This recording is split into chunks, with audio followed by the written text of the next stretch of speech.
Hello everyone, welcome to SSC math and RRB NTPC group D 2019-20 के लिए ये session है।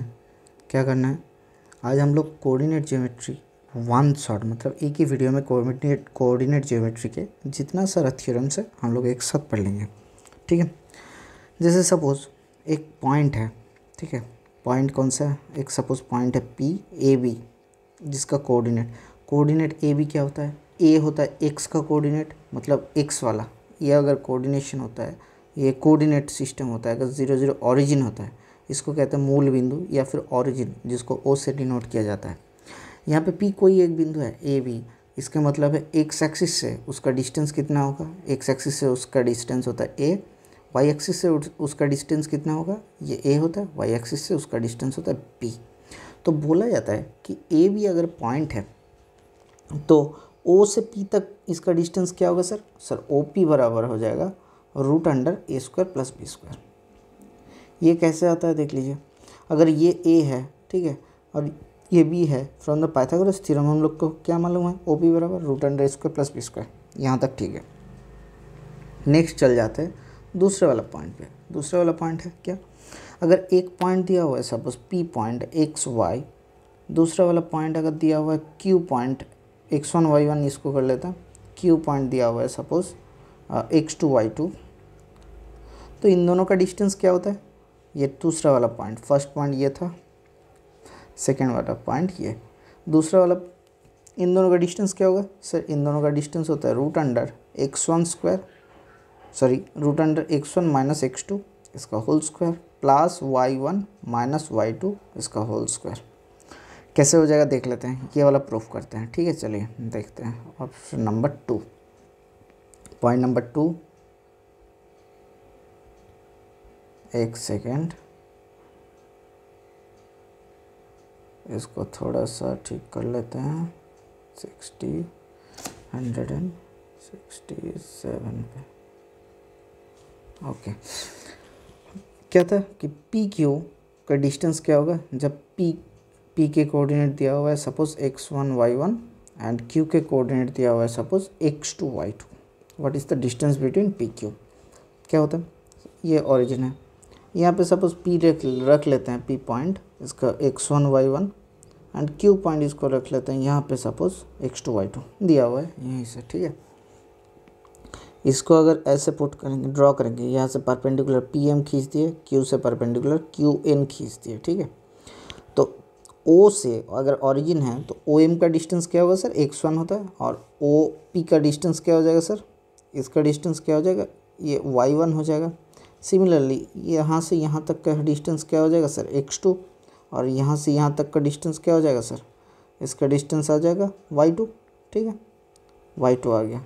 अब देखिए एक चीज़, बहुत ही मज़ेदार चीज़ है। क्या?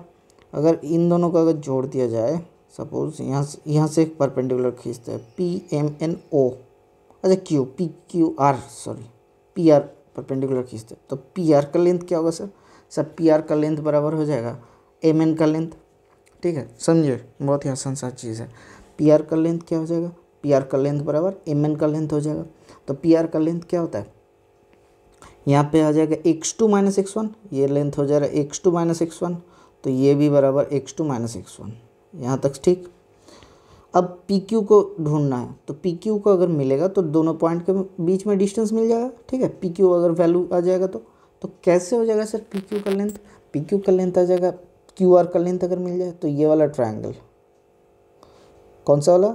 नहीं, ये वाला ट्रायंगल, यहाँ पे है पी, यहाँ पे आर, यहाँ पे क्यू, तो पी आर क्यू है।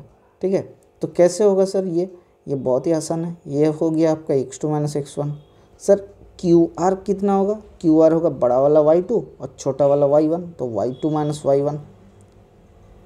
ठीक है, तो इन दोनों का पी क्यू का डिस्टेंस क्या होगा सर? √, हमें मालूम है इसका स्क्वायर प्लस इसका स्क्वायर बराबर पी क्यू का स्क्वायर, तो पी क्यू बराबर क्या हो जाएगा? √(x2 - x1) इसका whole square plus y2 - y1 इसका होल स्क्वायर। ठीक है, ये वाला दूसरा वाला प्रूफ हो गया। अब कुछ प्रूफ को ज़रूरत ही नहीं है, कुछ प्रूफ नॉर्मली लिख सकते हो। जैसे तीसरा वाला पॉइंट, कोई एक पॉइंट है पी पॉइंट x1 y1, इसको याद रख लेना। ठीक है, क्यू पॉइंट x2 y2। कोई एक पॉइंट r बीच में इसको m/n रेशियो में डिवाइड करता है, m/n रेशियो में।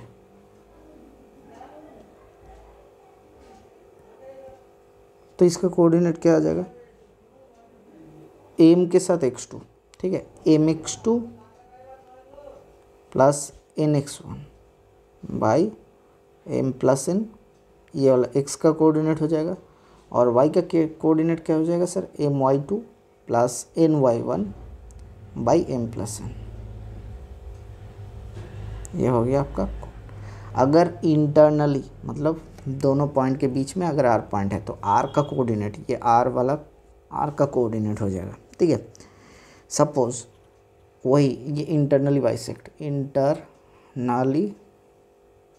बाइसेक्शन, अगर यही चीज़ अगर एक्सटर्नली बाइसेक्ट करे तो कि अगर P का कोऑर्डिनेट दिया हुआ है, सपोज P का कोऑर्डिनेट यहाँ पे दिया हुआ है, यहाँ पे P का कोऑर्डिनेट दिया हुआ है और यहाँ पे Q का कोऑर्डिनेट दिया हुआ है, और एक्सटर्नली R पॉइंट है, तो क्या हो जाएगा R का कोऑर्डिनेट, P का x1 y1 सर और Q का x2 y2। इसको m/n रेशियो में अगर एक्सटर्नली डिवाइड करता है तो क्या हो जाएगा coordinate sir, mx2 minus nx1 by m minus n plus comma my2 minus ny1 by m minus n। ये r का कोऑर्डिनेट हो जाएगा। दिया हो रहेगा क्वेश्चन में कि इंटरनली बाइसेक्ट करेगा कि या फिर एक्सटर्नली बाइसेक्ट करेगा, ठीक है। ये वाला दूसरा पॉइंट आपका हो गया। क्या कितना नंबर पॉइंट हुआ, 4 पॉइंट। चलिए नेक्स्ट पॉइंट पढ़ते हैं, पांचवा पॉइंट कौन सा है, अगर एक ट्रायंगल ABC का, सपोज एक ट्रायंगल दिया हुआ है ABC, A का वर्टेक्स दिया हुआ है सपोज x1 y1, B का वर्टेक्स दिया हुआ है सपोज x2 y2, C का वर्टेक्स दिया हुआ है x3 y3। तो इसका CG सेंटर ऑफ ग्रेविटी क्या होगा, या फिर मीडियन, तीनों मीडियन जहाँ पे छेद करेगा उसी को कहते हैं सेंट्रॉइड और सेंटर ऑफ ग्रेविटी बोल सकते हो, ठीक है। तो इसका सेंट्रॉइड क्या होगा सर, CG सेंट्रॉइड होगा, या फिर सेंट्रॉइड C हो जाएगा, C डॉट लिख लेते हैं क्योंकि यहाँ पे भी C था। C डॉट का कोऑर्डिनेट हो जाएगा sir x1 plus x2 plus x3 divided by 3, और y1 plus y2 plus y3 divided by 3, ठीक है। ये प्रूफ करने का ज़रूरत नहीं है, यहाँ पे लिख सकते हो सेंट्रॉइड। क्या हो गया, एक बार फिर से रिपीट कर लेते हैं। सेंट्रॉइड C से डिनोट किया जाता है, ठीक है, या फिर G से भी डिनोट कर सकते हो। इसको लिख सकते हैं x1 plus x2 plus x3, 3 x का कोऑर्डिनेट डिवाइडेड बाई 3, तीनों y का coordinate y1 plus y2 plus y3 divided by 3, ठीक है। यहाँ तक क्लियर। अच्छा चलो नेक्स्ट देख लेते हैं, ये पांचवा पॉइंट हो गया। छठा पॉइंट, सिक्स्थ वाला पॉइंट। सिक्स्थ पॉइंट क्या है, अगर तीनों ट्रायंगल, ठीक है, अगर तीनों ट्रायंगल के तीनों vertex A x1 y1, B x2 y2, C x3 y3 दिया हुआ है। सपोज ऐसा दिया हुआ है ABC आपके पास आ गया, और हम लोग इन दोनों से AB से डिस्टेंस निकाल सकते हैं। इसका डिस्टेंस सपोज आ गया स्मॉल c, इसका डिस्टेंस आ गया A का अपोजिट साइड स्मॉल a से डिनोट, ये डिस्टेंस को मेज़र कर रहा है, ठीक है। स्मॉल a दिया हुआ है, ये स्मॉल b दिया हुआ है, ये स्मॉल c दिया हुआ है। डिस्टेंस मतलब यहीं से मिल जाएगा, वर्टेक्स दिया हुआ है मतलब मिल जाएगा, ठीक है। तो तब क्या हो जाएगा ना, इसका इन सेंटर का कोऑर्डिनेट, इन सेंटर कोऑर्डिनेट क्या हो जाएगा सर, बहुत ही आसान है। क्या हो जाएगा सर, A के साथ यहाँ पे x1 y1 था, ठीक है, A x1 प्लस बी के साथ ऑपोजिट, बी के ऑपोजिट में x2 था, बी x2 प्लस सी के ऑपोजिट में x3 था, C x3 divided by A plus B plus C, comma similarly A Y one plus B Y two plus C Y three divided by A plus B plus C. यहाँ तक clear है? अगर नहीं है तो बोलिए। हमें लग रहा है आपको मालूम चल गया कि कैसे करना है, ठीक है।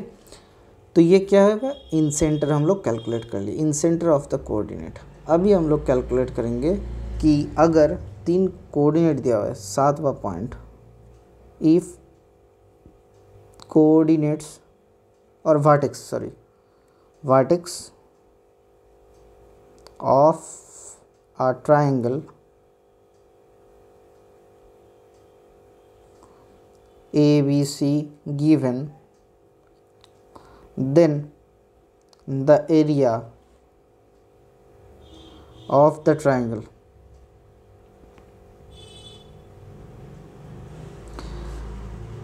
इसको ना हम लोग सर्कल में लिख लेते हैं, ठीक है। ट्रायंगल के वर्टेक्स को ए पॉइंट यहाँ पे लिख लेते हैं या फिर कहीं और यहाँ पे लिख लेते हैं ए point x1 y1, B point लिख लेते हैं x2 y2 B point, and C point लिख लेते हैं x3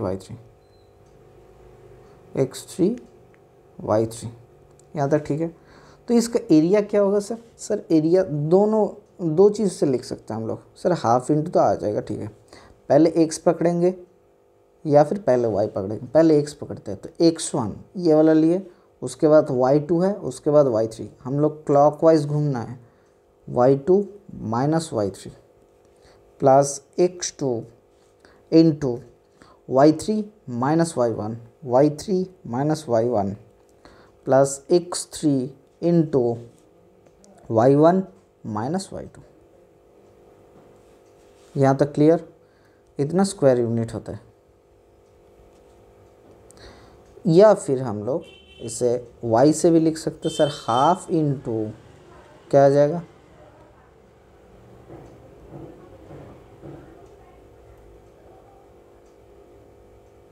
थोड़ा सा मोटा कर लेते हैं, हाफ इंटू y1 इंटू क्या आ जाएगा sir, x2 minus x3, circle देखने से अच्छे से याद आ जाएगा, plus y2 into x3 minus x1, sorry x होगा, y क्यों लिख, x1 plus y3 into x1 minus x2, इतना स्क्वायर यूनिट, ठीक है।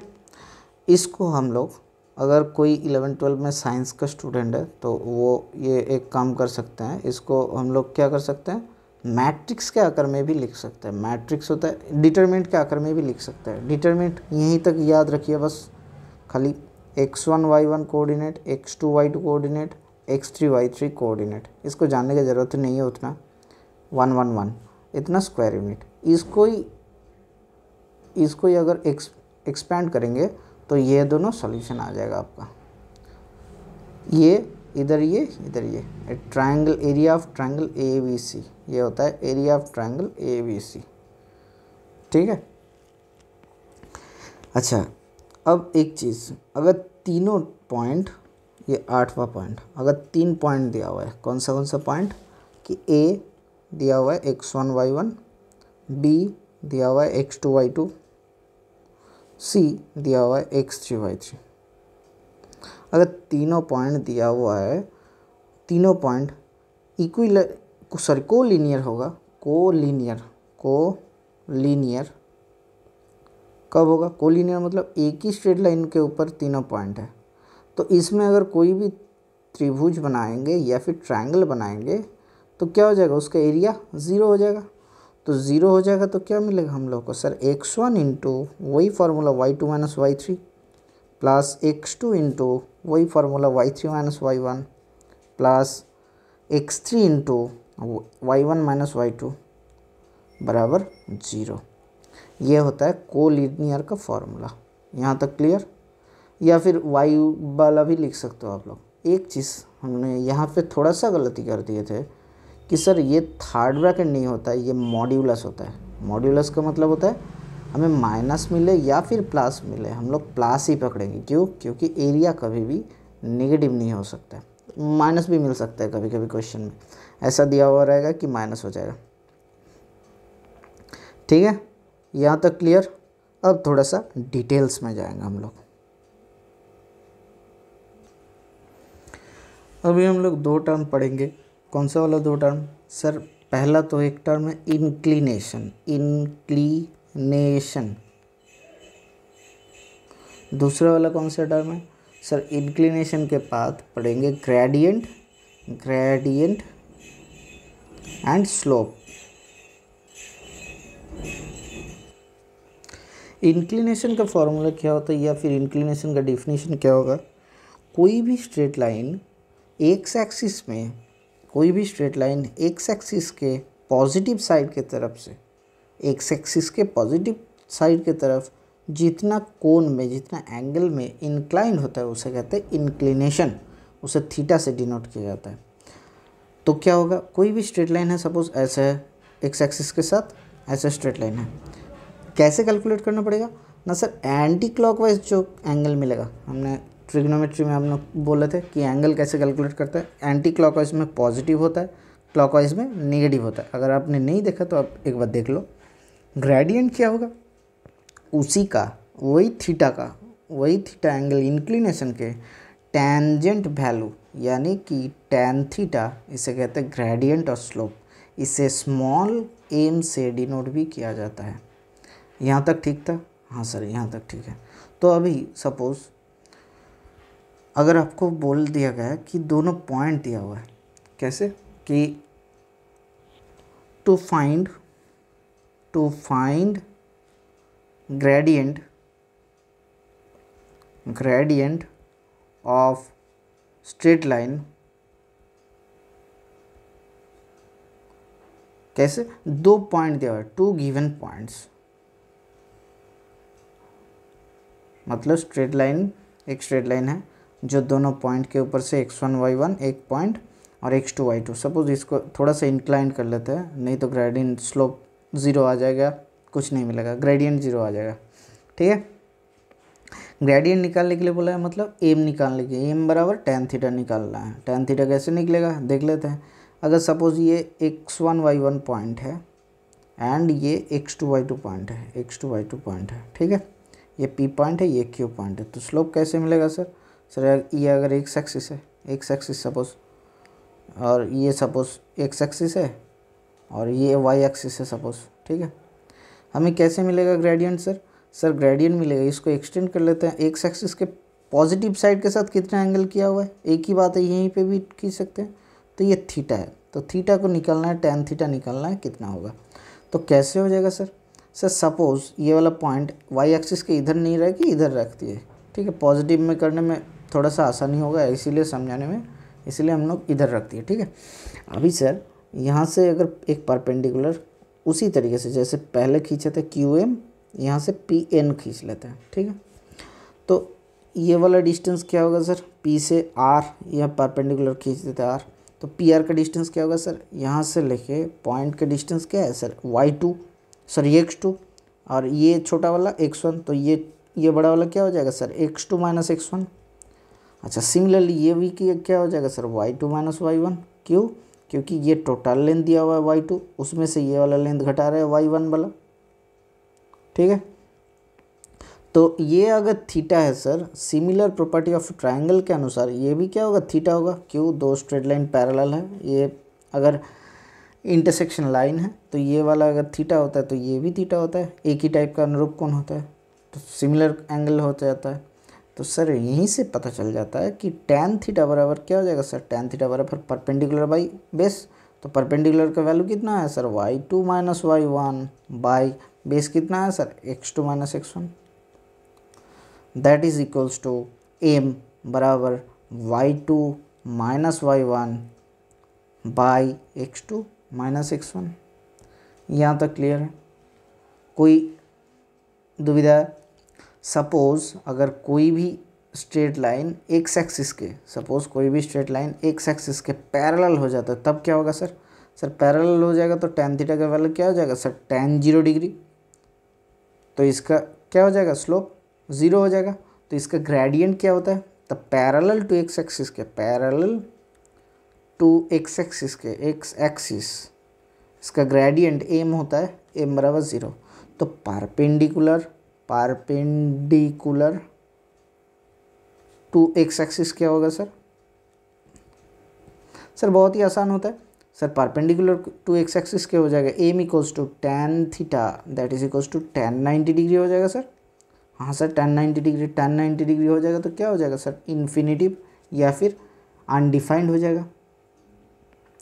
तो ये स्लोप के या फिर ग्रेडियंट के अनुसार भी हम लोग कोलिनियर पॉइंट अभी डिफाइन किए थे ना, कि तीनों स्ट्रेट लाइन अगर तीनों पॉइंट कोलिनियर होगा तो क्या करना पड़ता है, एरिया ऑफ ए ट्राइंगल 0 करना पड़ता है। वो बहुत टफ हो जाता है कभी कभी, ठीक है।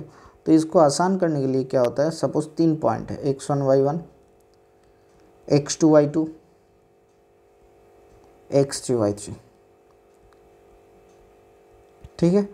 अगर तीनों पॉइंट दिया हुआ है, तीनों पॉइंट अगर कोलिनियर हुआ तो सपोज ये वाला पोर्शन हम लोग सोचते हैं कि नहीं है, ये वाला पोर्शन हम लोग को सोच लेते हैं नहीं है, ठीक है। तो इसका स्लोप और बड़ा वाला स्लोप, दोनों स्लोप क्या होगा, सेम होगा। हाँ सर, तो क्या हो जाएगा सर, इसका स्लोप क्या होता है sir, y2 minus y1 by x2 minus x1। Similarly इसका स्लोप क्या होगा sir, y3 minus y2 by x3 minus x2। ये दोनों सेम होता है, तो स्लोप सेम करके यहीं से आप लोग मल्टीपल कर सकते हो कि x3 into y two minus y one, x2 into y two minus y one, यहीं से मिल जाता है। सॉल्व करने से वो वाला फार्मूला आ जाएगा, ठीक है। यहाँ तक तो क्लियर। अब क्या होगा सर ना सर, अब बहुत ही आसान सर, ऐसे नहीं होगा, ये x2 नहीं, हम लोग बड़ा वाला निकालेंगे, ठीक है। ये y3 माइनस y1 करना पड़ता है सर, x3 माइनस x1, क्यों, क्योंकि छोटका वाला दोनों का स्लोप सेम भी हो सकता है, क्यों, ऐसे पैरेलल आ जाएगा तो दोनों स्ट्रेट लाइन, हम छोटा छोटा दोनों निकाल लिए तो ये भी, इसका भी स्लोप सेम है, इसका भी स्लोप सेम होता है, लेकिन पैरेलल हो जाता है तो इसीलिए क्या करना पड़ता है, बड़ा वाला स्ट्रेट लाइन और छोटा वाला स्ट्रेट लाइन दोनों का स्लोप देखते हैं। ये बड़का वाला स्ट्रेट लाइन, बड़ा वाला स्ट्रेट लाइन, इसका स्लोप देखें ये वाला, और छोटा वाला स्ट्रेट लाइन इसका स्लोप देखें ये वाला। तो दोनों का अगर स्लोप सेम होगा तो बड़ा वाला स्ट्रेट लाइन और छोटा वाला स्ट्रेट लाइन स्लोप एक ही होगा, तो एक ही स्ट्रेट लाइन हो जाएगा। तो कोलिनियर ऐसे दिखा सकते हैं। यहाँ तक क्लियर। अब नेक्स्ट पॉइंट चले जाते हैं। सपोज आपको slope intercept form, if A straight line is given, जो जिसका स्लोप दिया हुआ है, सपोज tan थीटा दिया हुआ है, स्लोप tan थीटा, तो ये एंगल थीटा एक्स एक्सिस के साथ, पॉजिटिव एक्सिस के साथ, और वाई एक्सिस में इंटरसेक्शन क्या होगा, दिया हुआ है सपोज c, ये वाला डिस्टेंस c दिया हुआ है, यहाँ से 0 0 ओरिजिन। तब कैसे होगा सर, यहाँ पे एक पॉइंट पकड़ लेते हैं pxy, ठीक है। यहाँ से परपेंडिकुलर खींचते हैं pm, सी से एक परपेंडिकुलर खींचते हैं CD सपोज, ठीक है। तो अगर ये थीटा है, ये ई सपोज पॉइंट, अगर ये थीटा है तो ये भी क्या हो जाएगा सर, थीटा हो जाएगा। हमें क्या निकालना होता है सर, m बराबर, हमें मालूम है m बराबर tan theta. Sir tan theta equals to PD by CD, sorry C नहीं, ये पॉइंट कोई दे देता है, कैपिटल वाला सी दे देता है तब अच्छा है, ठीक है। तो PD बाई CD, ये सी स्मॉल लेंथ था, या फिर CDEF नाम दे देते, ठीक है, F, तो FT, ठीक है, PD बाई FT। तो PD का लेंथ क्या होगा, ये वाला लेंथ क्या होगा सर, टोटल लेंथ दिया हुआ था y, इसमें से C निकालना पड़ रहा है, तो y माइनस सी आ जाएगा, ये वाला छोटा वाला लेंथ PD का वैल्यू y माइनस सी।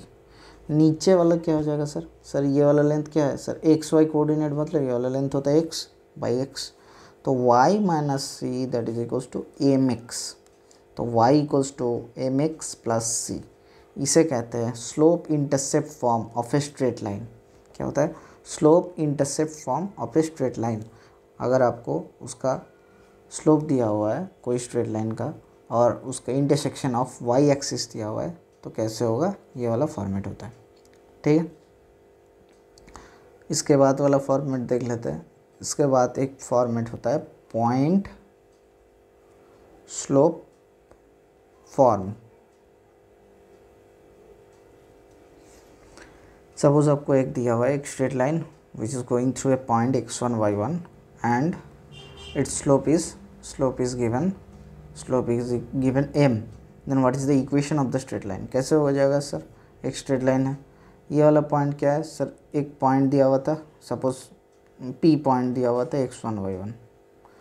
हम लोग एक पॉइंट पकड़ लेते हैं Q, x y, x and y are unknown, ये दोनों नोन है, ये एक पॉइंट दिया हुआ है। इसको अगर एक्सटेंड करते हैं तो ये क्या एंगल प्रोड्यूस किया, थीटा, एक्स एक्सिस के साथ हम लोग देख लेते हैं। तो एम बराबर क्या दिया हुआ है सर, टैन थीटा। ठीक है, ये गिवन है, एम गिवन है, ठीक है, ये भी गिवन है, एम भी गिवन है, और क्या गिवन है, और सर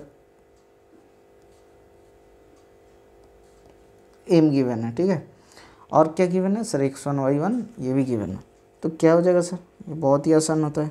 कैसे हो जाएगा सर, यहाँ से tan थीटा बराबर क्या होगा, यहाँ से परपेंडिकुलर खींच लेते हैं QM PN, तो लेंथ क्या हो जाएगी, ये टोटल का लेंथ माइनस MN का लेंथ क्या हो जाएगा, देख लेते हैं। tan थीटा बराबर M equals to tan theta, tan theta बराबर क्या हो जाएगा, इसका लेंथ QR सपोज, तो QR divided by PR, perpendicular by hypotenuse base, that is equals to tan theta.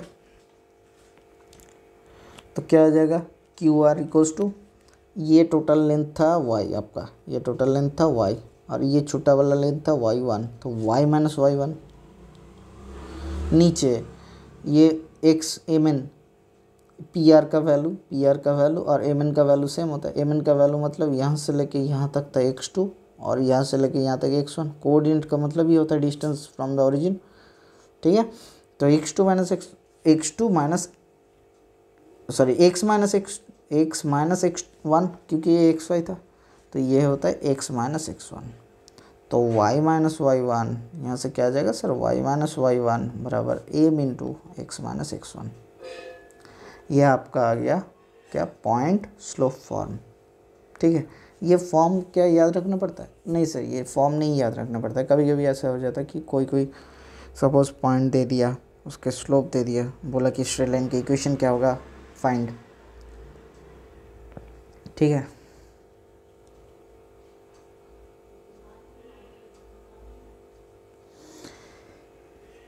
इसको दूसरे तरीके से भी लिख सकते हैं, जैसे y minus y1 equals to क्या मिला था, y माइनस y1 ये होगा, ये y होगा, equals to M into X minus x1, M का मतलब क्या होता है sir, tan theta into X minus x1। Sir यहाँ से क्या आ जाएगा सर, यहाँ से आ जाएगा tan थीटा को लिख सकते हैं sin theta by cos theta into X minus x1। तो y minus y1 divided by sine theta equals to X minus x1 divided by cos theta, equals to हम लोग पकड़ लेते हैं r। ये r क्या होता है ना, दोनों पॉइंट के बीच में दूरी हो जाएगा। ये r कैसे मिलेगा, r बराबर point distance between the points xy and x1 y1। तो r बराबर क्या आ जाएगा sir, root under X minus x1 का whole square plus y minus y1 का होल स्क्वायर। ये जो फॉर्मेट है इसे कहते हैं symmetrical form of a straight line,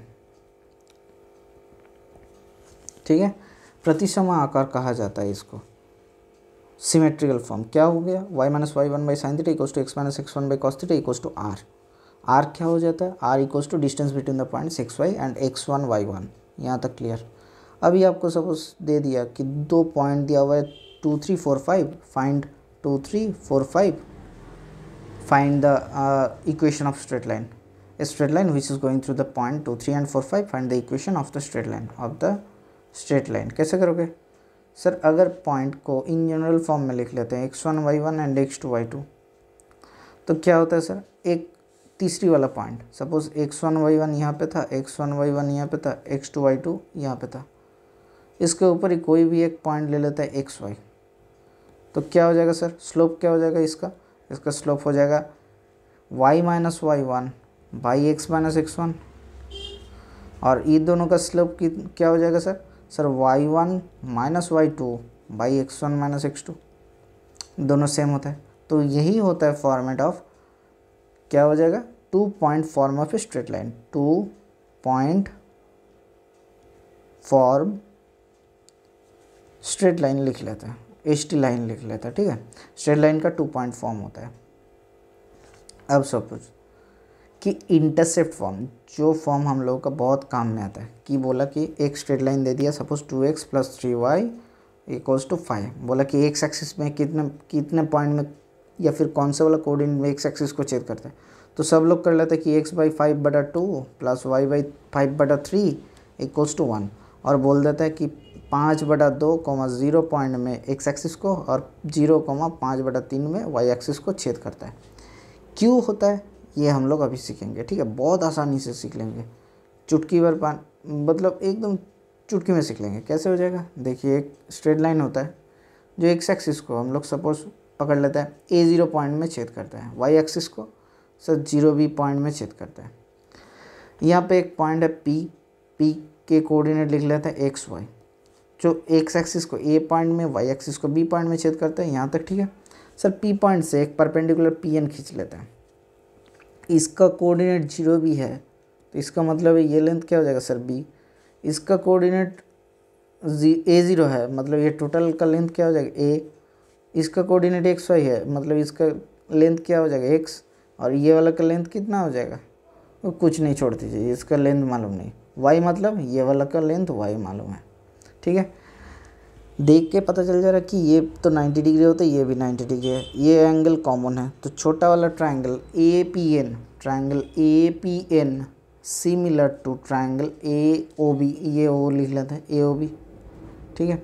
APN हम लोग दिए, ABO लिखते हैं ABO, क्योंकि एंगल जिसके अनुसार होगा उसी के अनुसार नाम दिया जाता है। यहाँ तक तो क्लियर हो गया। अभी देख लेते हैं यहाँ से क्या लिख सकते हैं सर, PN बाई OB, ये छोटा वाला लेंथ बाई ये बड़ा वाला लेंथ, इक्वल्स टू हम लोग लिख सकते हैं AN या फिर NA बाई OA। PN का मतलब क्या होगा जाएगा सर, PN का मतलब हो जाएगा y, OB का मतलब क्या हो जाएगा सर b, एंड NA का मतलब क्या हो जाएगा, NA का मतलब हो जाएगा टोटल का लेंथ a था, उससे x निकाल देते हैं, तो a माइनस x, और नीचे OA का लेंथ क्या हो जाएगा सर, OA का लेंथ हो जाएगा a। तो यहाँ से क्या आ जाता है सर, यहाँ से आ जा रहा है, ऐसे लिख लेते हैं y/b बराबर a/a, मतलब 1 - x/a, तो x/a प्लस y/b बराबर 1। तो फॉर्मेट ऑफ इंटरसेप्शन फॉर्मेट क्या होता है ना, इंटरसेप्ट फॉर्म क्या हो जाएगा, फॉर्म x/a प्लस y/b = 1, जो स्ट्रेट लाइन x एक्सिस को a0 पॉइंट में एंड y एक्सिस को 0b पॉइंट में छेद करता है। Straight line intercept form of straight line क्या हो जाएगा, x/a प्लस y/b = 1, जो स्ट्रेट लाइन x एक्सिस को a0 पॉइंट में एंड y एक्सिस को 0b पॉइंट में छेद करता है। यहाँ तक क्लियर। अभी एक फॉर्मेट आ जाएगा, एक फॉर्मेट होता है क्या ना, नॉर्मल फॉर्म। सपोज एक स्ट्रेट लाइन दिया हुआ है, ऐसे स्ट्रेट लाइन का नाम दे देता है AB, सपोज स्ट्रेट लाइन जो ओरिजिन से परपेंडिकुलर खींचा गया, जिसके ऊपर परपेंडिकुलर खींचा गया ON, जो एक्स एक्सिस के साथ अल्फा एंगल प्रोड्यूस करता है, ठीक है।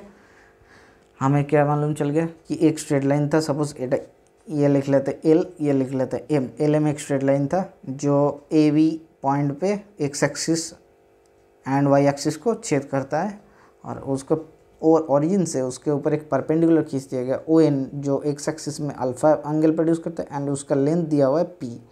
अभी बोला गया स्ट्रेट लाइन AB का इक्वेशन निकालो।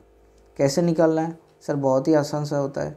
कैसे ना, यहाँ से क्या आ जाएगा सर, हमें क्या मिलेगा ON क्या परपेंडिकुलर था सर, ON बाई, सपोज हम OA निकालता है तो क्या आ जाएगा sir, ON perpendicular by hypotenuse या फिर base by hypotenuse, sir base by hypotenuse. क्यों, ये इसको अगर परपेंडिकुलर पकड़ते हैं तब तो क्या आ जाएगा, क्यों ये अल्फ़ा है तो ये बेस ही होगा ON, ठीक है। तो ON बेस बाई हाइपोटेन्यूज क्या होता है सर, कॉस अल्फ़ा। अब सर लेंथ ऑफ P दिया हुआ है sir, P by, suppose ON का लेंथ क्या दिया था P था, तो उसको पुट कर दिया P by O A that is equals to cos alpha. तो यहाँ से क्या आ जा रहा है sir, O A straight line का लेंथ क्या हो जाएगा, ओ ए स्ट्रेट लाइन का लेंथ आ जाएगा पी बाई कॉस अल्फ़ा। यहाँ तक ठीक है? हाँ सर ठीक है। अब sir O N by O B अगर निकाले तो क्या हो जाएगा सर, ये अगर अल्फ़ा है तो ये वाला लेंथ हो जाता है अभी अल्फ़ा, तो O N by O B क्या हो जाएगा, क्यों ये अल्फ़ा, तो ये कैसे अल्फ़ा होगा सर, ये अल्फ़ा है मतलब ये 90 माइनस अल्फ़ा, ठीक है, ये वाला एंगल 90 माइनस अल्फ़ा, ये एंगल क्या दिया हुआ है 90 है, फिर ये यहाँ से क्या आ जाएगा, ये अल्फ़ा आ जाता है, ठीक है। O N by O B मतलब perpendicular by base, perpendicular by क्या हो जा रहा है, O N perpendicular by O B क्या हो जाएगा हाइपोटेन्यूज, तो perpendicular by hypotenuse that is equals to sine alpha होता है। ओ एन का लेंथ दिया हुआ है पी, तो पी बाई साइन अल्फ़ा, तो ओ बी क्या आ जाएगा sir, P by sine alpha, ठीक है। हमें मालूम क्या होता है सर, एक स्ट्रेट लाइन जिसका इंटरसेक्शन फॉर्म क्या होता है, ओ ए अगर लेंथ होता है इंटरसेक्शन का, ओ बी अगर लेंथ होता है इंटरसेक्शन का, तो क्या हो जाएगा स्ट्रेट लाइन का equation, X by O A plus Y by O B that is equals to 1 आता है। तो उसी को रिप्लेस करता है, उसी को रिप्लेस करने से क्या मिलेगा, ओ ए का वैल्यू क्या होता है पी बाई कॉस अल्फ़ा, तो यहाँ से आता है X cos alpha by P plus Y sine alpha by P बराबर 1। क्यों, इसको पुट कर दिए, खाली ये वैल्यू पुट कर दिए, तो पी को हम लोग हटा देते हैं, उधर भेज देते हैं, तो क्या आ जाएगा X cos alpha plus Y sine alpha that is equals to P. इसे कहते हैं normal form of a straight line, ठीक है। ये बहुत ही आसान होता है। पहली बात तो है पी के जो वैल्यू होता है वो हमेशा पॉजिटिव होगा। अल्फ़ा क्या हो जाएगा, एक छोटा वाला कोण हो सकता है, एक्यूट एंगल भी हो सकता है, या फिर उससे थोड़ा बड़ा भी हो सकता है, कोई दिक्कत नहीं है अल्फ़ा, ठीक है। ये बहुत ही आसान सा चीज़ होता है। In general form of a straight line अगर बोला जाए तो एक जनरल फॉर्म होता है क्या ना, A X plus B Y plus C equals to 0। इसे कहते हैं general form of a straight line, ठीक है।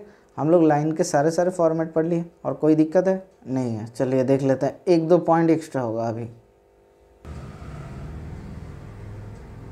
अगर सपोज 2 स्ट्रेट लाइन दिया हुआ है, 2 स्ट्रेट लाइन के बीच का एंगल के वैल्यू निकालने के लिए बोला तो क्या हो जाएगा सर, अगर ये स्ट्रेट लाइन दिया हुआ है उसके बाद ये स्ट्रेट लाइन, इन दोनों के बीच का ये वाला एंगल निकालने के लिए बोला तो क्या हो जाएगा, बहुत ही आसान सा चीज़ है। कैसे हो जाएगा सर ये होता है अल्फ़ा, ठीक है, और ये होता है सर अगर बीटा, सपोज ये वाला एक L1 straight line L2 straight line, दोनों स्ट्रेट लाइन के बीच का एंगल, तो बीच का एंगल क्या हो जाएगा, ये दोनों का इंटरसेक्शन का ये थीटा आ जाता है, तो थीटा क्या हो जाएगा, ये थीटा क्या हो जाएगा सर, थीटा बराबर क्या हो जाएगा, थीटा बराबर बीटा माइनस अल्फ़ा, ठीक है।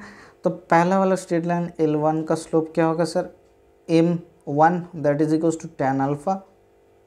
दूसरा वाला स्ट्रेट लाइन L2 उसका क्या हो जाएगा M2 that is equals to tan beta, ठीक है।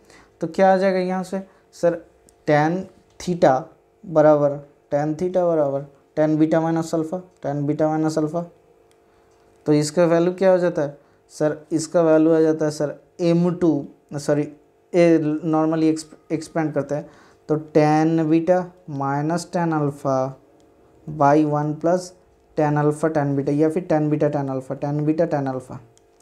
तो tan बीटा का वैल्यू क्या था sir, M2 minus M1 by 1 plus M1 M2। तो tan थीटा का वैल्यू क्या हो जाएगा सर, tan थीटा बराबर M2 minus M1 by 1 plus M1 M2। जो कुछ भी आए इसको प्लस माइनस से लिख सकते हैं या फिर मॉड से लिख सकते हैं। ये बहुत ही मज़ेदार कॉन्सेप्ट है, ठीक है। अगर आपको कभी भी 2 स्ट्रेट लाइन के बीच के एंगल बिटवीन 2 स्ट्रेट लाइन अगर ढूंढे तो ऐसे मिल जाता है। क्या फार्मूला होता है सर, एक बार और भी लिख लेते हैं sir, angle between 2 straight line कैसे दिया था सर, अगर y इक्वल्स टू M1, इसका तो प्रूफ लिख लिए, M1x प्लस C1 दिया हुआ है, और y इक्वल्स टू दूसरा वाला स्ट्रेट लाइन दिया हुआ है M2x प्लस C2 दिया हुआ है, तो क्या हो जाता है सर, इन दोनों के बीच का tan थीटा बराबर M2 minus M1 by 1 plus m1 m2 इसका मॉड कर लेते हैं या फिर प्लस माइनस से कोई भी एंगल प्रोड्यूस होगा तो देख लेंगे, ठीक है। इसे कहते हैं कि कैसे दो स्ट्रेट लाइन के बीच में एंगल फाइंड किया जाए। अगर दोनों सपोज स्ट्रेट लाइन, अच्छा एक स्ट्रेट लाइन दिया हुआ है, उसका पैरेलल स्ट्रेट लाइन का इक्वेशन क्या होगा। एक स्ट्रेट लाइन सपोज दिया हुआ है ऐसे, एक straight line y equals to m1x plus C. तो दूसरा वाला स्ट्रेट लाइन इसका L2, इसका इक्वेशन क्या होगा सर, इसका थीटा अगर m है, ये mx लिख लेता है, इसका थीटा अगर m है तो इसका भी थीटा हो जाएगा सर, सॉरी इसका अगर इंक्लिनेशन थीटा है तो दूसरा वाला स्ट्रेट लाइन का भी पैरेलल है तो इसका भी थीटा आ जाएगा। तो इसका भी स्लोप क्या हो जाएगा सर, स्लोप हो जाएगा, इसका भी स्लोप हो जाएगा m। तो हमें मालूम है स्लोप इंटरसेप्शन फॉर्म क्या होता है, y equals to mx plus c होता है, लेकिन यहाँ पे तो c यूज़ हो गया तो दूसरा वाला कोई कांस्टेंट mx प्लस से। तो किसी स्ट्रेट लाइन के पैरेलल लाइन के इक्वेशन क्यों होगा, इक्वेशन क्या हो गया सर, इक्वेशन हो जाएगा y equals to mx plus के। सर कैसे इन दोनों का सेम आता है ये तो बता दीजिए सर। अगर दोनों स्ट्रेट लाइन पैरेलल होगा तो दोनों का बीच का एंगल क्या हो जाएगा सर, दोनों का बीच का एंगल tan थीटा बराबर tan 0 degree that is equals to 0। तो 0 क्या हो जाएगा सर, फॉर्मूला क्या होता है सर m2 माइनस m1, या फिर ये लिख सकते हो m1 minus m2 by 1 plus m1 m2, कुछ भी लिख सकते हो आप, कोई दिक्कत भी नहीं है। तो क्या हो जाता है सर m1 माइनस m2 बराबर 0, तो m1 इक्वल्स टू m2 हो जाता है। तो दोनों स्ट्रेट लाइन अगर पैरेलल है तो दोनों का स्लोप क्या हो जाएगा, सेम हो जाएगा। Parallel straight line note the point के क्या हो जाएगा, पैरेलल स्ट्रेट लाइन के स्लोप सेम होता है, m1 इक्वल्स टू m2 होता है। यहाँ तक क्लियर। अभी दोनों स्ट्रेट लाइन अगर सपोज परपेंडिकुलर हो जाएगा तो क्या हो जाएगा सर एक स्ट्रेट लाइन ये था, ये सपोज थीटा एंगल प्रोड्यूस कर रहा है एक्स एक्सिस के साथ, उसके बाद एक्स के साथ एक 90 डिग्री, तो इसका एंगल कितना प्रोड्यूस करेगा सर, ये 90 डिग्री तो है ही है प्लस थीटा, तो 90 डिग्री प्लस थीटा ये प्रोड्यूस कर रहा है। तो दोनों का बीच का एंगल अगर 90 डिग्री होता है तो क्या हो जाएगा सर दोनों का बीच का एंगल 90 डिग्री होता है, tan थीटा बराबर tan 90 degree that is equals to infinity that is equals to something by 0। तो फार्मूला क्या होता है sir, m1 minus m2 by 1 plus m1 m2 that is equals to something by zero. किसी चीज़ को 0 से divide करना तभी तो इन्फिनिटी आएगा। तो 1 प्लस m1 m2 बराबर 0, 1 प्लस m1 m2 बराबर 0, तो m1 m2 बराबर -1। तो slope of two straight line m1 and m2 if they are perpendicular then their multiplication of slope m1 m2 बराबर -1। ये बहुत ही इंपॉर्टेंट सा चीज़ है, ठीक है। अच्छा और कैसे हो जाएगा, और कुछ है, एक दो पॉइंट और भी निकालना पड़ता है। अच्छा अगर suppose if you have two straight line a1x plus b1y plus c1 equals to 0, एक स्ट्रेट लाइन है। दूसरा वाला स्ट्रेट लाइन सपोज आपके पास है a2x plus b2y plus c2 equals to 0। They are same straight line या फिर identical line कैसे समझेंगे, अगर दोनों आइडेंटिकल है मतलब एक ही स्ट्रेट लाइन है तो क्या हो जाएगा सर a1 बाई, कैसे प्रूफ करेंगे, a1 by a2 equals to b1 by b2 equals to c1 by c2। अगर हुआ तो दोनों स्ट्रेट लाइन आइडेंटिकल है। जैसे आपको अगर दिया हुआ है 2x plus 3y plus 6 equals to 0 एक दिया हुआ है, और एक दिया हुआ है 4x plus 6y plus 12 equals to 0। दोनों आइडेंटिकल कैसे समझेंगे सर, 2/4 कितना होता है सर 1/2, इन दोनों का डिवाइड किए, और 3/6 क्या होता है सर 1/2, एंड 6/12 क्या होता है सर 1/2। देखिए एक चीज़ समझ लीजिए, यहाँ से अगर 2 कॉमन ले लेते हैं तो क्या हो जाता है 2x plus 3y plus 6 equals to 0। तो यहाँ से आ जाएगा 2x प्लस 3y प्लस 6 बराबर 0। तो दोनों एक ही स्ट्रेट लाइन है। पहली बात तो ये देख के नहीं पता चलता है, इसीलिए हम लोग को समझना पड़ता है कि a1 by a2 that is equals to b1 by b2 that is equals to c1 by c2। अगर हुआ तो देन दे आर द क्या, दोनों आइडेंटिकल लाइन, ठीक है। सर कभी कभी ऐसे पूछ लेता है, suppose x minus Y plus 2 बराबर 0 ये straight line and 2 minus root three into X minus Y plus 1 equals to 0। इन दोनों के बीच का एंगल क्या हो जाएगा? एंगल अगर थीटा है तो value find the value of theta. इन दोनों का बीच का एंगल निकालने के लिए बोलेगा। पहले से हम लोग क्या मिल जाएगा? y equals to X plus 2, तो इसका स्लोप क्या हो जाएगा? m1 equals to 1। इसका स्लोप क्या हो जाएगा सर? y बराबर 2 minus root three X minus plus 1, तो m2 क्या आ जाएगा? m2 बराबर 2 माइनस रूट थ्री। हमें फॉर्मूला क्या था? tan थीटा, कुछ भी लिखो, tan थीटा बराबर m1 minus m2 by 1 plus m1 m2 लिख सकते हो, या फिर m2 माइनस m1, नहीं m1 माइनस m2 ही लिख लेते हैं, तो फॉर्मूला याद रखने में दिक्कत नहीं आएगा। m1 minus m2 modulus of minus 2 plus root three m2 हो गया बाई 1 प्लस m1 m2, मतलब 2 plus root three, sorry 2 minus root three, ठीक है, इंटू 1 कर लेते हैं तो आपको याद रह जाएगा कैसे किए थे। तो यहाँ से क्या आ जा रहा है सर? सर यहाँ से आ जा रहा है आपका रूट थ्री माइनस 1, नीचे क्या आ जा रहा है sir? 1 minus root three, 1 minus root three, sorry 3 minus root three, sorry 3 minus root three. तो यहाँ से क्या आ जाएगा? रूट थ्री अगर कॉमन ले लेंगे नीचे से तो ऊपर आ जा रहा है रूट थ्री माइनस 1, नीचे रूट थ्री कॉमन लेने से रूट थ्री माइनस 1, तो कट जा रहा है, क्या हो जा रहा है आपका? 1 बाई रूट थ्री। तो tan theta equals to pi by 6। अगर आपको बोला गया कि एक्यूट एंगल निकालने के लिए तो ये हो जाएगा। अगर बोला बड़ा वाला एंगल कौन सा है, दोनों स्ट्रेट लाइन अगर इंटरसेक्ट करता है तो ये वाला अगर पाई बाई 6 होता है तो ये क्या हो जाएगा sir? Pi by 2 minus, sorry pi minus pi by 6, pi minus pi by 6, तो क्या हो जाएगा सर? 5 pi by 6। देखिए समझ में नहीं आया, हमको लग रहा है कि समझ में नहीं आया। देखिए दो स्ट्रेट लाइन अगर इंटरसेक्ट करता है तो ये एंगल मिला पाई बाई 6, तो ये वाला एंगल क्या हो जाएगा सर? बड़ा वाला एंगल। अगर आपको बोला गया कि एक्यूट एंगल नहीं, बड़ा वाला एंगल ढूंढिए, क्या होगा? तो टोटल एंगल होता है पाई, एक स्ट्रेट लाइन का टोटल एंगल क्या होता है? पाई होता है। तो pi minus pi by 6 that is equal to 5 pi by 6 हो जाएगा तब, अगर आपको बड़ा वाला एंगल ढूंढने के लिए बोला गया है तो, ठीक है। बोला गया है कि सपोज अगर आपको फाइंड करने के लिए दिया हुआ है find the value of M, find the value of M for what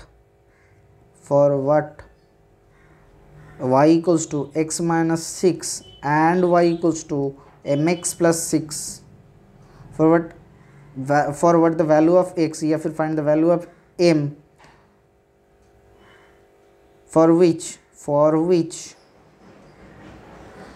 two straight line are given and their angle between them theta बराबर 60 डिग्री, इन दोनों के बीच का एंगल 60 डिग्री होगा एम का वैल्यू क्या होने से। हमें मालूम है क्या सर? tan 60 डिग्री हम लोग लिख लेते हैं। सर क्या फार्मूला आ जा रहा है सर? इसका आ जा रहा है स्लोप क्या होगा? m1 क्या आ जाएगा? 1। सर फार्मूला लिख लेते हैं सर, m1 माइनस m2 बराबर 1 plus m1 m2, 1 plus m1 m2।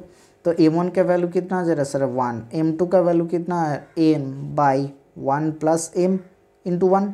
तो 60 डिग्री tan 60 डिग्री का वैल्यू क्या होता है? Root three. तो रूट थ्री बराबर 1 minus M by 1 plus M, तो ये 1 प्लस एम को इधर मल्टीपल कर देते हैं तो क्या हो जाएगा sir? Root three into 1 plus M. तो root three plus root three M equals to 1 plus M, तो रूट थ्री को प्लस 1 इंटू एम इधर आ जा रहा है, उधर क्या हो जाएगा सर? 1 minus root three. तो एम का वैल्यू क्या हो जाएगा सर? 1 माइनस रूट थ्री बराबर 1 प्लस रूट थ्री, ठीक है। अच्छा यहाँ पे थोड़ा सा माइनस का मतलब मिस्टेक हो गया, इधर एम जाएगा तो माइनस हो जाएगा ये वाला, और इधर आ जा रहा है सॉरी ये क्या था? रूट थ्री एम, इधर माइनस एम, 1 माइनस एम था, हाँ रूट थ्री है, अच्छा ठीक है यही, इधर ये 1 माइनस एम था तो इधर आ जाएगा तो रूट थ्री प्लस एम, इधर आ जा रहा है 1 माइनस रूट थ्री, यहाँ तक ठीक है। दो एंगल प्रोड्यूस होता है। पहली बात तो tan 60 डिग्री ये तो मॉड दिया था, अगर मॉड देने से ये होगा तो ये अगर पॉजिटिव पकड़ेंगे तभी होगा एम का वैल्यू, ये पॉजिटिव। तो एम का वैल्यू अगर नेगेटिव आता है तो नेगेटिव आ जाएगा तो क्या हो जाएगा sir? 1 minus root three by 1 plus root three. तो यहाँ से एम का वैल्यू क्या आ जाता है सर? एम का वैल्यू आ जाता है minus of root three plus 1 divided by root three minus 1। हम लोग सही किए? नहीं सही किए। क्या किए कि अगर सपोज इसमें माइनस आ जाता है तो क्या हो जाएगा sir? Root three minus 1 by root three plus 1 ऊपर आ जाएगा, यहाँ पे आ जाएगा sir root three minus 1 by root three plus 1। तो दो वैल्यू आ सकता है आपको ना, पहली बात तो है एक 1 minus root three by 1 plus root three, ये वैल्यू भी आ सकता है, ठीक है। और दूसरा वाला वैल्यू क्या आ सकता है सर? दूसरा वाला वैल्यू आ सकता है कि m minus 1 by M plus 1, यहाँ से आ जाएगा सर, ये वाला नहीं आएगा, कहाँ से आएगा ना यहाँ से चेंज करना पड़ता है। तो यहाँ से चेंज करेंगे तो क्या सर, √3 बराबर minus of 1 minus M by 1 plus M. तो ये इसको सॉल्व करने से एम का वैल्यू क्या आ जाता है, minus of √3 plus 1 by √3 minus 1। ठीक है, ये याद रख लीजिए कैसे होता है, बहुत ही आसान सा चीज़ है। अभी कोई external point, suppose external point आपको पी पॉइंट से, पी से अगर कोई स्ट्रेट लाइन के ऊपर, स्ट्रेट लाइन के इक्वेशन दिया हुआ है, suppose ax plus B Y ax plus B Y plus C बराबर 0। पी पॉइंट x1 y1 से अगर परपेंडिकुलर खींचा जाए तो परपेंडिकुलर का लेंथ क्या होता है सर, इसका फॉर्मूला होता है ax1 plus B Y one P बराबर plus C divided by √a² plus b²। ये फार्मूला होता है परपेंडिकुलर का डिस्टेंस का। ठीक है, इसका भी प्रूफ होता है, लेकिन उतना करने की ज़रूरत नहीं होगा आपको, ये बहुत ही मज़ेदार चीज़ है। ठीक है, कैसे हो जाएगा, देखिए एक अगर पॉइंट दिया हुआ है, सपोज 2 - 1 पॉइंट दिया हुआ है, जो पॉइंट से आपको 4x - y = 5 के ऊपर परपेंडिकुलर का लेंथ निकालने के लिए बोला गया है। तो क्या हो जाएगा सर 4x - y प्लस 5 इसका आ जाता है 4x - y - 5 बराबर 0। तो उसका इक्वेशन में पुट कर लेते हैं, ये वैल्यू पुट कर लेते हैं इसके इक्वेशन में, तो क्या आ जाएगा सर, इसका आ जाएगा 4 × 2 = 8 minus minus plus 1 minus 5 divided by √4² plus 1² that is equals to, ऊपर आ जा रहा है 9 - 5 मतलब 4/√17। ये बहुत ही मज़ेदार फार्मूला है। ठीक है, तो क्या फार्मूला बना कि परपेंडिकुलर का डिस्टेंस p बराबर ax1 plus by1 plus c divided by √a² plus b²। ये क्या हो जाएगा, मॉड दे देंगे। क्यों मॉड देंगे, क्योंकि प्लस माइनस आ सकता है और ज़रूरत ही नहीं है प्लस माइनस लेने के।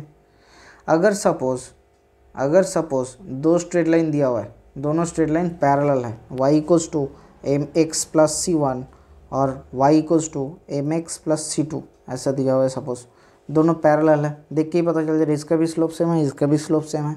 तो दोनों का बीच का डिस्टेंस क्या होगा, d बराबर, या फिर d बराबर क्या हो जाता है, d बराबर c1 plus c2 by √1 minus 1 plus m²। ये क्या हो जाएगा कि दोनों स्ट्रेट लाइन, दो फार्मूला होता है। पहली बात तो ये सब लोग मतलब आपको कंफ्यूज ही कर देंगे, और दूसरा वाला डिस्टेंस इसका फार्मूला होता है c1 minus c2 √1 plus m²। दोनों स्ट्रेट लाइन, अगर पहली पॉइंट सुन लीजिए, ये क्या होगा, अगर दोनों स्ट्रेट लाइन ओरिजिन के एक ही तरफ है तो ये दोनों स्ट्रेट लाइन हो गया, तब फार्मूला ऐसा होता है। अगर दोनों स्ट्रेट लाइन ओरिजिन के दोनों तरफ है तो क्या हो जाएगा, फार्मूला ये वाला हो जाएगा। ये ध्यान में रख लीजिए, ये बहुत ही इंपॉर्टेंट सवाल है। ठीक है, if 2 straight lines are one side in the same side of of the origin then the formula is c1 minus c2 by √1 plus m²। ये हो जाता है मॉड में। और इफ़ दोनों स्ट्रेट लाइन डी, इधर एक स्ट्रेट लाइन इधर एक स्ट्रेट लाइन होता है, तो दोनों का क्या हो जाएगा, c1 plus c2 by √1 plus m²। होता क्या है, यहाँ से परपेंडिकुलर डिस्टेंस एक ढूंढा जाता है, यहाँ से परपेंडिकुलर एक डिस्टेंस, इन दोनों का डिफरेंस होता है, इसीलिए c1 माइनस c2 आता है। इन दोनों का क्या हो जाएगा, डिस्टेंस, इधर का डिस्टेंस और इधर का डिस्टेंस ऐड हो जाता है, इसीलिए c1 प्लस c2 आता है। ओके सर, आज यहीं तक रखते हैं, हम लोगों का कोऑर्डिनेट ज्योमेट्री ख़त्म होता है। टोटल जितना फार्मूला था हम लोगों ने कर लिए। Thank you, bye bye, stay tune for the next class.